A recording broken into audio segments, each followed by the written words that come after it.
Hello everybody, and welcome to season 1, episode 8 of Conversations with ICC Australia. We're really happy to have you all here with us, and especially to welcome Damian, Sturzaker and Amanda Lees. We're having a debate today on big law versus boutiques, and we're really looking forward to discussing that with you. As you may know, if you haven't joined us before, we have this online series once a month just to get together with the Australian arbitration community, both in Australia and abroad, to discuss topics that are of interest to everyone and to interact with each other. So if there are points that occur to you during the discussion, don't hesitate to put them in the chat, and we'll keep some time at the end to ask Damian and Amanda your questions. And without further ado, I've posted the links to Amanda and Damian's bios in the chat.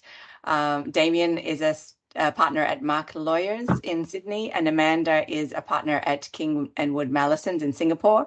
So they are representing the boutiques and the big law respectively today, although they may have more nuanced perspectives than their labels would suggest.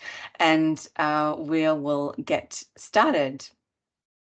So first of all, Amanda, I wanted to ask you, what kinds of, what's it like to work in a big firm? What kinds of big firms might you encounter in the dispute resolution field? Well, I think, there's quite a few people on the call who've worked in big firms, so I'm not sure that I know more than they do. I've worked in 3 very different big law firms, in that when I started off, it was at Blake Dawson Waldron, which was then a big Australian law firm, and then went through a merger while I was there with Ashurst and became Ashurst, an international law firm. I then went to Simmons & Simmons, which was a big English law firm, but based in Singapore, which was where I had ended up at Ashurst. And now I've joined King & Wood Mallesons, which is a combination, obviously, for many people know, between Mallesons in Australia and King & Wood in China, and has its head office in Hong Kong. And again, I'm in the Singapore office. So each firm has been different. And I think that's one of the things. I don't think it's possible to generalize too much about big firms, because they can all be very different. And which office you're in also, I think, makes a very different experience. When I was, first at Blake Dawson, I was in the head office, being Sydney, the biggest office. And so obviously there was 600, 800 people. There was no way I could possibly know everyone. You had all the resources you'd need. You could always find someone to help you with something. When I started, because faxes were a thing, there was a giant fax room that would send out faxes and that sort of stuff. So, a lot of resources, very big, hard often to always know everyone. And so quite different from, my last 12 years I've been in Singapore in 3 different firms, but each time in the satellite Singapore office. And that's quite a different experience, because you're in a small office. I think we're about 40 odd here in Singapore. So you certainly do know everyone. We're open plan, so we're in one giant room. So, there's no question that you know everyone, you know your colleagues, you know what everyone does. We can have team meetings and so forth. So it's sort of a different, I suppose, big law experience to be in a large head office. That said, I do have partners in lots of different places who I can't possibly know all of them. And so there is, I think, one of the aspects about being in a big law firm is you have to do a lot of internal marketing, not just external marketing. So I think that's probably one of the differences that we'll discuss in detail. Thanks, Amanda. What about you, Damian? What's it like in the boutique? What would be a day in the life of a boutique lawyer? Well, let's see. I guess I might just sort of briefly touch on my background to the extent that it informs the way that we practice now, and similar to Amanda, I had the opportunity of working across a few different firms, and they have included firms that were both national here in Australia, such as Cause and Gaydens, and also international when I was working in London. And they were very large firms with hundreds of partners. And then after a period working for the national firm Gaydens, we decided to start Mark Lawyers. And at the time that we started, we were literally about 9 people, so about 4 partners and a bunch of people we were able to persuade to come across and sort of take a leap of faith. And obviously back then, when we were starting a firm that was very small and was really entirely focused on litigation, we were very much the smallest of boutiques. Whereas now we're 60 people, we're more full service, although still a very heavy focus on dispute resolution, both arbitration and litigation. The way in which we practice has changed. And so here we are at a recent partners conference grappling with the challenges of being a 60-person firm as opposed to a 1,000-person firm that lots of the large firms are grappling with.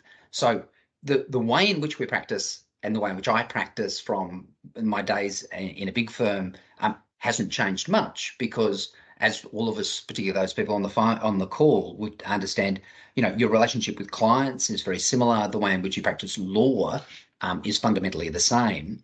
The way in which you interact with staff and partners can be very different, and the way you interact with clients can be different as well, because Amanda makes a very good point that in a large firm, there's a large amount of time spent marketing or at least making your skills known to other partners, where if you're a dispute resolution partner, much of your work, not all of your work, but much of your work can be derivative in that it can flow out of an M&A transaction, out of commercial transactions, etc. So that part is different. But the other thing I sort of noticed over time is you think of the history, and I know there's people on the call who worked for Three Crowns. Three Crowns emerged as a boutique out of Freshfields. Now, I don't know if Three Crowns would still describe itself as a boutique, given the size of it, but there's a lot of breakaway groups that start off as boutiques and then grow into something that is different to that. So yeah, I think there's a bit to chat about. Yeah, it's true. It's a whole spectrum. Amanda, what about the client relationships on your side? How do you think they're different from the boutique model, and what about the generation of work? Well, I think as Damian says, in some respects, it is very similar in that you have client relationships, your personal client relationships that you seek to maintain and nurture. I think there are also institutional client relationships. So there are clients of the firm as such, which, and there are like client programs around the clients of the firms. In every big firm I've been in, there's been some form of client program where, you have a client leadership team or a client partner that looks after those important clients with whom the firm has lots of different relationships with, and there tends to be a panel arrangement, which means that the client gets better value for money because they normally have discounts and a degree of secondments and other support that's provided to them. Leveraging the resources of a big firm to do that. So, I'm very lucky to be on the client leadership team for one of King & Wood Malleson's institutional clients, and that's quite interesting because you're looking at the client relationship from a different aspect, and learning about the client in all of their respects rather than just their disputes respect. So yeah, I think there are different client relationships. In terms of the generation of work, as Damian said, work in a big firm can come from other partners. That is an important part of work generation, particularly being in a small office. I'm often called on to advise on, an issue like, that an M&A partner might have or a projects partner might have, just in the office, and they might say, "Oh, Amanda, do you have 10 minutes to talk about something?" And then obviously that can lead to something else. But for me, a big part is making sure I'm known to other officers and other people in other offices of the firm.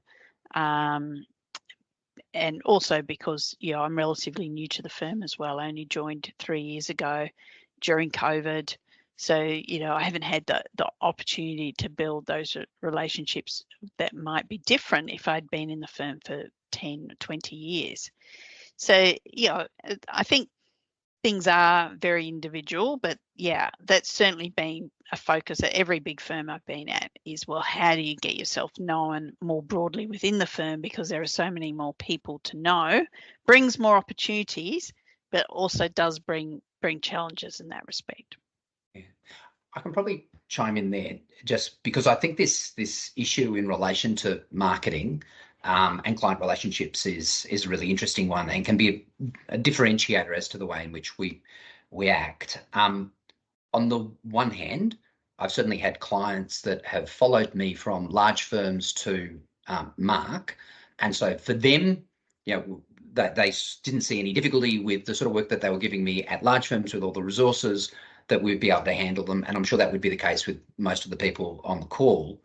At the same time, and I think it is a reality that if you work for a very large firm, in many cases, the skills that you have in some will be duplicated by other partners within the firm. And there can be a tension between partners who can do a good job, from a client perspective in relation to a particular issue.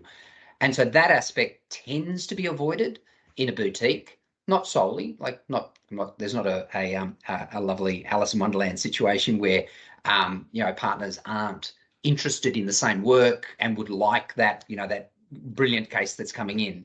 But it can be more of an issue to manage in a large firm, in a partnership. And the management of that can be more difficult, quite frankly, the more people you are and the more distant those people are. It's very, very difficult to manage those relationships when they're across borders, when, someone could do some work out of the Hong Kong office or they could do it out of the Paris office, etc. In a small firm, any conflict needs to be sort of managed very immediately because you're literally seeing each other every day in the same office, you're interacting with each other, etc. So that aspect of client relationship and, in a sense, client ownership is something that that can be different in the larger the firm. On the other side, what I would say is I've certainly spoken with friends who've worked for large firms, and the resources available to pitch to clients are amazing. So the ability to say, to pull together a detailed tender package, the ability in some cases where, particularly in investor state arbitrations, to literally put people on planes and say, okay, I need you to go to a Middle Eastern state or a Central American nation, and there's an issue that's emerged, and you need to be on a plane and to be pitching for the opportunity to represent that state. And in most of the cases, that's just beyond a boutique to be able to sort of go quickly, drop everything and dedicate that. So large firms have, I think, a distinct advantage when it comes to those very large matters and the pitching for work for those very large matters. I agree with that. And we do have a fantastic business and development team, and which provide a lot of support. So you're absolutely right. We can put together pitch materials reasonably quickly. And also, given the nature of the firm, we can have them translated into Mandarin as well. As I've done a number of pitches to Mandarin speaking clients. So that, and also the fact that for really big matters, there is a lot of resources within the firm. That's one of the things where you can draw on people in other offices, and I've certainly done that. So while my team here in Singapore is, relatively small, I'm the only disputes partner, and I have a team of currently 4 people.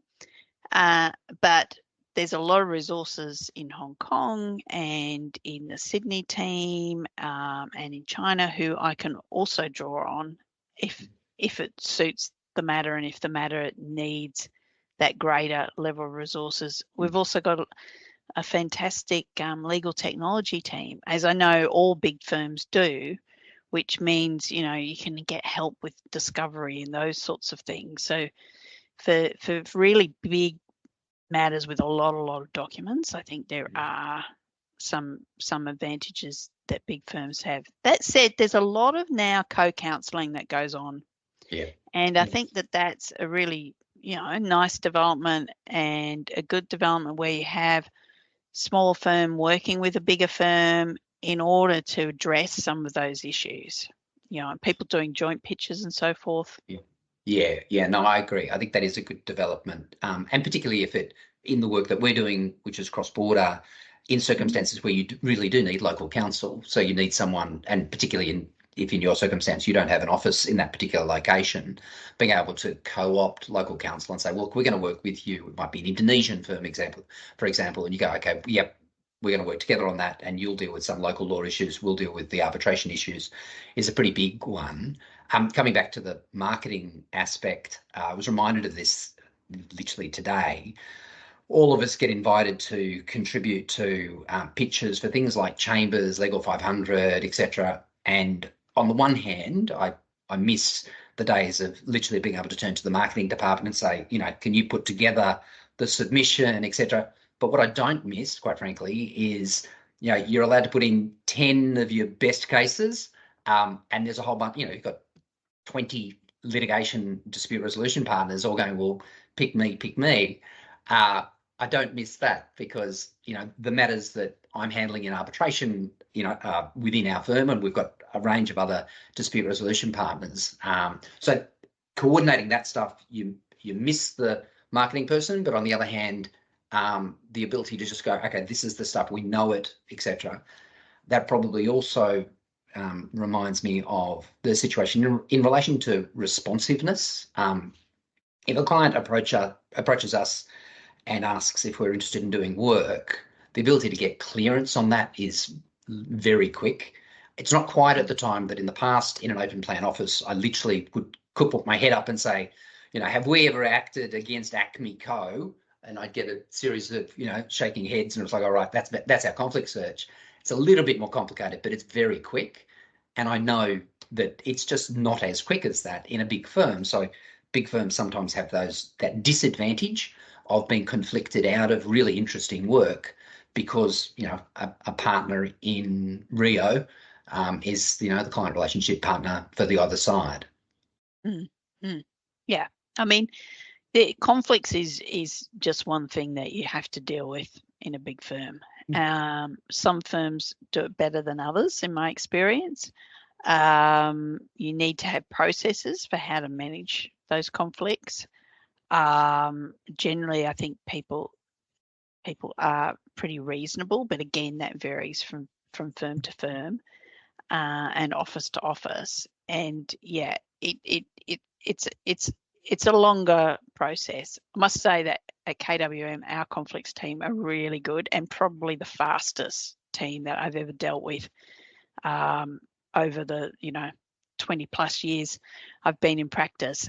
They're exceptionally good and manage to provide 24-hour coverage pretty much. I don't quite know how they do it through having people in different offices, but it can be a blockage. Certainly, you're more likely to find conflicts. Yeah. I think something that is sort of interesting to explore is, whilst we were speaking, and I completely agree with Amanda's comments in relation to the ability to co-opt members of teams in other jurisdictions, and in particular, the ability to work around the clock where necessary. So literally, you can finish working on a document and you can say, okay, London, now can you come online while I get some sleep? And that's something that we can't duplicate other than people saying, oh, could you stay up very, very late today? But I wondered, sort of from a practical point of view, how much that actually happens, because there is an aspect where you go, I've got my team and they're the people who, I know them, I trust them, I work with them every day, I know exactly what else they've got on. So the tendency, even within a big firm, can sometimes to operate in silos where you go, I've got my team and the client knows the team. So I'm interested really in Amanda's perspective on, in reality, how much that happens across borders. I think it's getting better. I Mhm. think that's one thing that the COVID experience has helped Mm. in that people are much more used to remote working. And so therefore having someone in a different team work on a matter is, not that dissimilar. Certainly when I, acted for Indonesia in the bilateral investment treaty matter a number of years ago when I was at Simmons & Simmons, we had a team that covered Singapore, the Amsterdam office and the London office. Mm. And we did use that 24-hour thing. Yeah. And we sort of facilitated it by the fact, one, that there were, 3 partners involved, a partner from each of the offices. And so we had very regular meetings in order to make sure that we're all on the same strategy, and we had very defined tasks. So I think, it is a matter of kind of project management in effect for that, those matters, to make sure that you've got people. Yeah. The graduate pool is a great resource, or trainee pool, whatever they're called. So they're often, you can access someone in London and just say, can you do research for me over the next, overnight, effectively. I don't obviously have that at KWM, but sometimes I can get someone to do something for me first thing in the morning in Australia, so it's ready by the time that I'm into the office here in Singapore. So I think, getting to, as you say, part of it is about getting to know each other. I do work in a lot of teams across offices at the moment, where we're supporting clients, particularly Chinese clients. And yeah, it's about getting to know each other, knowing what your roles are, and and therefore managing those issues. But I think it's become easier. I do think it's become easier. I can see why the pandemic would have been a bit of a game changer on that, because, as you say, even people working in the same office these days, it's it's commonplace for them to be only in the office 3 or 4 days, certainly not 5 days. So so that you are more accustomed to people not being within shouting distance or yelling or reaching out distance. I'm not going to say it's perfect, though. And that is something that is a constant challenge, and that I think big firms are always looking at, how can we do it better? How can we make sure that we don't have resources? We reallocate resources within the firm in order to ensure that those people who are really, really busy get assistance, and those people who are quiet get more work. More of a challenge is, I think, of cross practice lines, right? Yeah. Because you often have, one area of practice may not be quite so busy. And disputes has been very busy for a number of years because of various inquiries and things. And how do you get people to support on that who are not from a disputes background? Yeah. Something I've got to say that I don't miss working for a large firm is essentially red tape.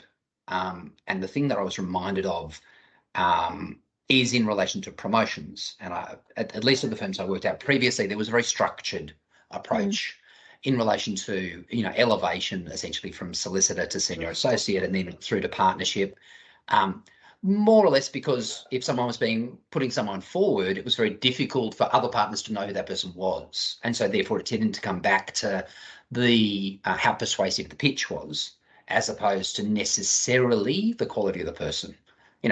You would always hope that quality will win through, but the amount of time and effort that was spent on that aspect, putting aside all the other stuff that can be red tape if it has to do with expense approvals and all that, I think boutiques have a distinct advantage when it comes to that, because you sort of go, well, your people, the people who you would, and it's that almost that question for us is, if you've got a really tough question, who are you going to ask?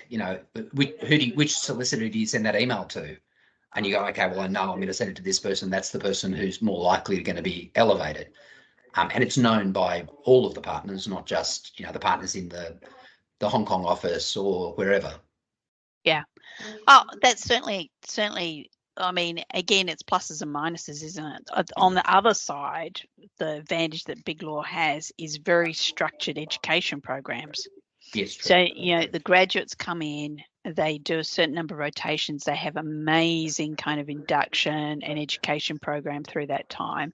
And that continues on. So one of my lawyers who's sort of like a 2-year, 3-year PQE went on a program that is designed for those lawyers to bring them together and have a number of days structured.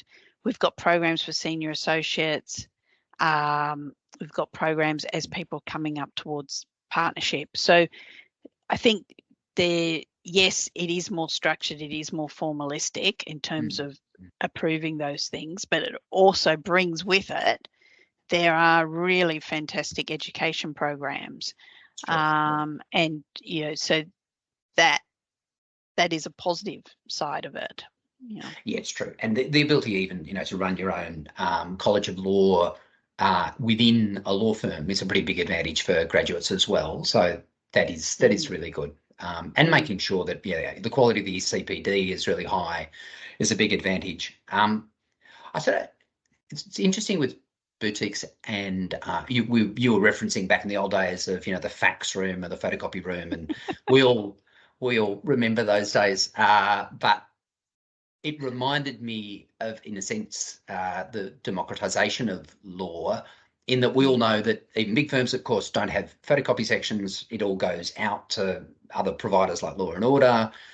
The ability to subcontract everything, and for small firms, even the subcontracting of your IT services is an attractive one. Your accountancy services, like we're of a size now where we have some of that stuff in-house, but the ability to both outsource by virtue of the available, and great service providers that are, 24-hour, etc. But I think that also now applies in relation to, document review. All of us are obviously fascinated as to what will be happening with AI. And again, I can sort of see that, some of the large firms are making very significant investments in relation to, if you like, proprietary AI. And that's great. But one thing that surely as night follows day is we know that material, not the material itself, but the ability to access, cheap and customizable AI will come. So just so long as, people make these investments, and they, once upon a time, the ability to access legal information required, everyone to invest in a library of ALRs and CLRs and everything. And then it all went online and it became free and available, etc. So if only it was all free and available. If only it was all free. I know that we all know how expensive. the LexisNexis subscriptions are, etc. But that stuff, all of a sudden, boutiques are able to compete without the necessary very high setup costs that I think used to exist with law firms. Like, you really were at an informational and resource disadvantage, whereas you can get up and running very quickly. And I think that's interesting. Like, it's an interesting situation. I certainly agree with you, Damian, and I think we've certainly seen it's been an interesting phenomenon in Singapore, where we've seen a lot of sort of mid-level lawyers have left their big law firms and set up themselves as either sole practitioners or very small boutiques. And amongst the local lawyers, so amongst local Singapore council. And that is something that there didn't used to be very many boutiques, particularly in the dispute field, and now there are just so many. It's actually very hard to keep on top of them all. And I think partly that is for exactly the reasons you just mentioned, that it's so much easier. You can just get an individual subscription to LexisNexis. You don't need to have a librarian and a library. I mean, when I started practice, I loved the library. Yeah. And I loved the librarians. They were fantastic. and such a wonderful resource. And there's still, the knowledge people still are a very useful resource, but it's not quite the same as in those days. I kind of miss them but that's because I'm a Luddite at heart. But I think it has become a lot easier, and that's why you do see so many more people saying, okay, I just want to run things my own way. I want to do things on my own timetable, and therefore I'm going to leave the safety of a big law firm, set up myself. I can access a serviced office. I can be in a WeWork or whatever. I can do these subscriptions myself. I don't need that same access. I can put a website on, your branding is much easier now. Who knows? I can be on LinkedIn, and I can actually probably churn out more LinkedIn posts than you and I do. I mean, because it's very true. And I guess we were joking earlier in relation to an extent, the uniformity that you need to adopt in relation to a large firm and profiles and marketing material, etc. Whereas if you're a small firm, and certainly the firm that I've been a part of now for 16 years, that level of individuality is encouraged in order to differentiate, quite honestly, but also the ability to essentially be your genuine self as a firm, so you can have individual voices. It's not as though things need to go through, a central filtering mechanism because of conflicts, sensitivities, a whole bunch of things. So that aspect is an advantage of a boutique. It just is. It definitely is. I mean, we have brand guidelines on everything. But there isn't and again, you've got to ensure consistency. Not arguing against myself, but there's a comfort to that, particularly for institutional clients, because they go, I know the brand that I'm buying. I know that they're not going to embarrass me or do something that would be that I would find uncomfortable, etc. So there is a great comfort, and I'll absolutely recognise that there'll be clients who wouldn't use us because they would just go, look, no one ever gets sacked for buying IBM. So if you do that, and you're a purchasing manager for legal services, or you're the in-house counsel, you go, look, I chose this mega firm, and if there's a problem, it wasn't my fault in choosing. Whereas if you choose a boutique, someone will say, well, yeah, but maybe they weren't quite right or whatever. So there's an element of that. And that's just something that requires both, you need to ensure that the client has the confidence and that you've got the track record, which I think is probably why so many people go. Yeah. I'm just conscious of the time. This is super interesting thoughts that you're sharing, but just wanted to shout out to the audience in case anyone wants to put you any specific questions or comments to share on big law versus boutique. We still have more we can cover here, but either put your hand up or write something in the chat, and you could ask Damian or Amanda yourselves. Well, I don't want to pick on someone, but I saw Mark Mangan is on the line, and whilst I think he may have a perspective, it's an interesting one because Mark has obviously just recently joined a boutique, but only if Mark can talk, but yeah. Yeah, and I think one aspect we haven't talked about is arbitrator appointments, which I think is another interesting one, and one reason that I think some people do go out to boutiques. But Mark, yes. What are your thoughts, having recently? Hello, Amanda and Damian and Emily. Thank you for the shout out to me. I can't turn on my camera because it's very early here in Paris. We're in the middle of Paris Arbitration Week. And I guess that is a reflection to a degree of one of the advantages of a boutique, because you can choose where you go when you go to promote the brand and the firm. And I know it's very comforting having a firm that pays for your expenses. But you get conditioned by that as to what you will do is driven in part by the expenses policy, which is good. And I very much enjoyed that. But I've also found it, and maybe Damian can relate to this, I found it liberating making my own choices. And I think writing that first check, it can be difficult, but once you've written that first one, thereafter it flows much more easily, where you're open-minded to putting money where you think it's best spent, without fear of whether that's going to offend anybody. And as an example, not only am I here for Paris Arbitration Week, which I was last year as a partner in a big firm, but I'm also going to Vienna this weekend for the Vismut, which I would not have done, I'm certain of it, as a partner at Decade or Freshfields, where I was before. So yeah, I do think it's liberating in that sense. Secondly, one thing that I didn't appreciate, and Damian, maybe you can cast your mind back to this, is that I hadn't considered the reactions of others in my decision-making process. I hadn't really weighed the response that I might get from the community, and it's been overwhelmingly supportive, including, you both asking me to comment now, and that's been extremely touching. In Singapore, Australia, beyond, there's been a real outpouring of support for this initiative that we've undertaken. And I think maybe people can relate to the process that one goes through to create their own business, and instinctively supports that. But I think that's been a really interesting dimension, and maybe Damian, you could speak to that. And then lastly, I don't think you've spoken about tech and whether to what extent that supports the boutique model. And I think maybe, Amanda, you're talking about big teams being needed and supported by big firms, which is true, and that I think will always continue to be the case. But AI and the efficient use of tech, as well as co-counseling relationships, potentially can help overcome that. Yeah.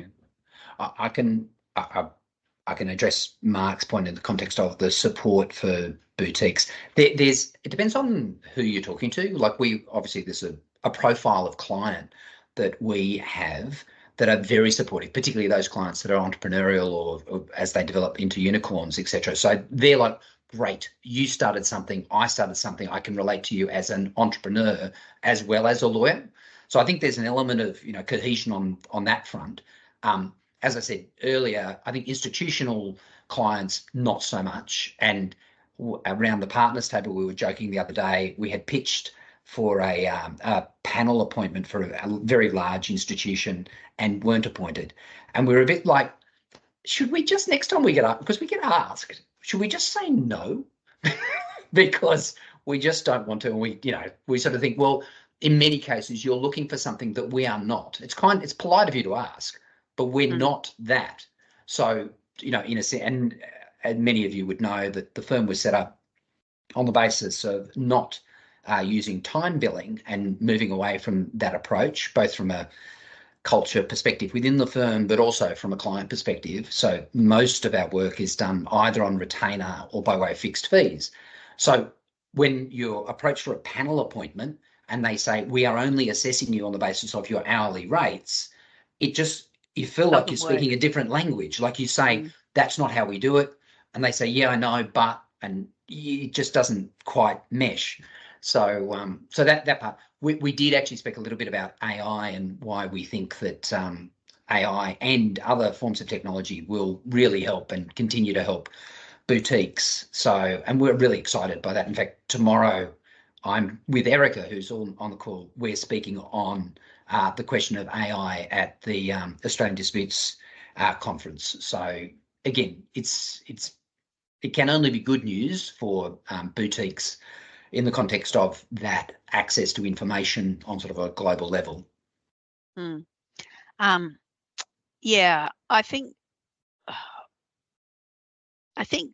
Mark, one of the things in terms of the reaction is, I think the arbitration community is such a nice community. I mean, that's one of the things that I like about it. It's a much more collaborative community than I think in other practice areas. Yeah. And we do a lot. I was reminded of this recently, when we were in Jakarta for the event and we went out for dinner afterwards, and my partner came along, my projects partner who'd come to the event with me, and he's like, well, we would never go out to dinner with other projects partners. So the fact that a group of us went out to dinner after the event, and that we obviously all knew each other very well. I think that is kind of unique to arbitration, and does mean, I think, that there is a more welcoming aspect from the community when you see people going out and doing something that obviously they're passionate about, and you want them to succeed, which perhaps it is different in other areas, because I mean, it is a bit strange. We are in a way, competitors, but yet we also collaborate and work together on events and doing things. We go to conferences together. We point at each other as arbitrators. So I think that makes it a different community. It means that in many ways, perhaps the setting up of boutiques is more welcome, perhaps, than in other areas. Yeah, it's a really good point. Really interesting. Thank you both. Unless we have further questions or comments from the audience, I'm conscious that we've used a lot of your time already. Anyone else want to contribute? Otherwise, I'm going to say thank you so much for your time and your insights. This was a super interesting conversation, and we'll leave it to the audience to decide whether they're big firms or boutique verdict. And we look forward to seeing you all again next month. We'll have another conversation.